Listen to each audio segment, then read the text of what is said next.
Hai semua, kali ini kita akan membahas mengenai kejadian penting yang akan jadi penentu kemenangan pada era Perang Dunia Kedua, yaitu peristiwa jatuhkannya bom di dua kota yang ada di Jepang, yaitu kota Nagasaki dan kota Hiroshima.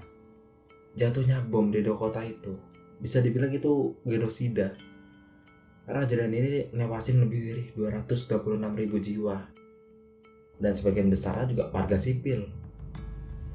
Sementara Amerika itu bisa aja jatuhin bomnya di pangkalan militer Jepang, kayak di Teluk Jepang gitu misalnya. Seenggaknya kalau gitu ya sih, jatuhnya korban jiwa itu mutlak. Tapi seenggaknya yang bakal mati itu pasukan militer, anggota militer, bukan rakyat sipil. Tapi Amerika telah melakukan perundingan. Mereka tuh nganggap kalau jatuhin bom di pangkalan militer nggak bakal ngasih pengaruh yang kuat. Amerika tuh pengen Jepang supaya tahu kalau Amerika tuh beneran serius pengen ngakhiri perang. Jadi mereka lebih milih jatuhin bomnya di kota yang dihuni sama warga sipil. Hal ini tuh cuma sebagai isyarat kalau Amerika tuh beneran serius, mereka nggak main-main. Mereka pengen perang ini segera berakhir. Karena mereka mungkin sudah muak ya, nggak cuma mereka, dunia sudah muak sama perang. Selain itu juga ini bakal jadi ajang pamer senjata mematikan yang diciptakan sama Amerika. Senjata pemusnah massal, kejam, jelas banget.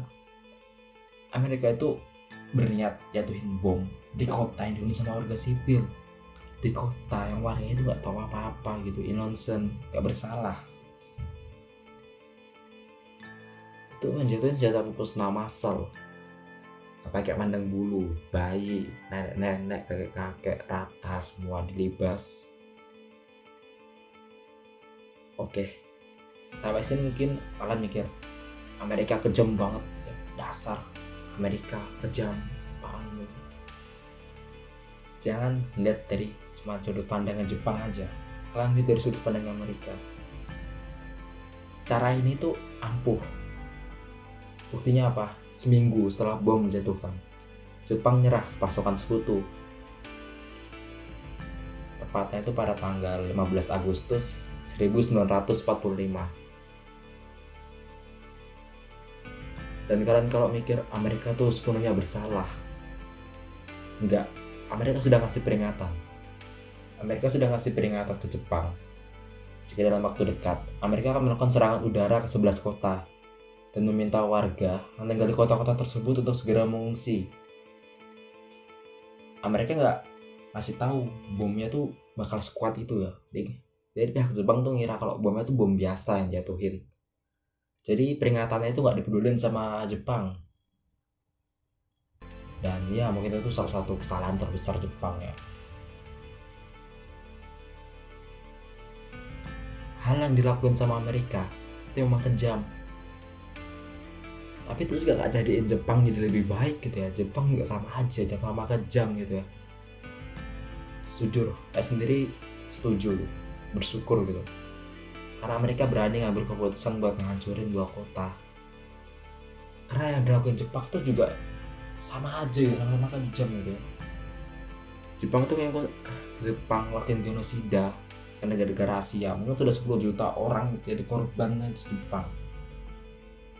Oke, ini saya kasih tahu contoh ya. Mereka sering ngejadiin rakyat ya, warga sipil, nggak pandang bulu, warga sipil, militer, anak-anak buat jadi kelinci percobaan. Ini kelinci percobaan ini disuntikkan penyakit untuk ngelihat gimana reaksinya terhadap penyakit, atau juga dijadikan objek percobaan gitu ya, kayak operasi dan semacamnya.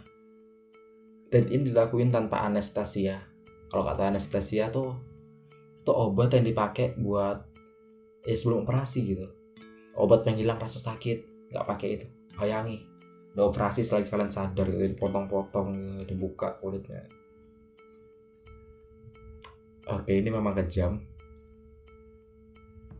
tapi nggak bisa dipungkiri dilakukan Jepang ini sangat berpengaruh sama dunia medis kita sekarang. Tapi tetap aja ini kejam banget. Selain genosida tadi ya, Dan ini yang lebih parah lagi, ini yang lebih parah, mereka nggak peduli sama yang terjadi. Kenapa saya bilang gitu? Akhirnya mungkin nggak bisa jadikan patokan, ini nggak bisa jadikan patokan. Tapi kalau ngeliat interview gitu ya, ada kayak video nanya ke orang Jepang, apa yang mereka pikirin tentang perlakuan Jepang atas kejahatan perang yang dilakukan sama Jepang dan masa perang dunia kedua dulu. Jawaban mereka tuh mau gimana lagi, waktu itu masa sulit, jadi ya udah ikhlasin. What the fuck bro, bukan gitu caranya, bukan gitu caranya kalian mempertanggungjawabkan, bukan gitu caranya. Jika bangsa kalian atau negara kalian, entahlah ras kalian, bangsa kalian, negara kalian lakuin perbuatan kejam, ngelakuin perbuatan kelam di masa lalu, cara kalian buat mempertanggungjawabkan perbuatan mereka adalah dengan terus mengingat sejarah mereka. Ingat sejarah mereka. Dan kalau ada dendam, maafkan, tapi jangan dilupain.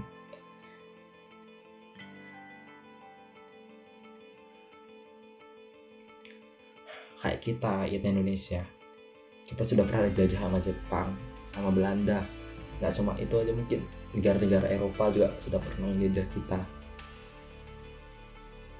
Kita maafkan perbuatan mereka, tapi jangan pernah kalian lupakan perbuatan mereka. Ingat terus.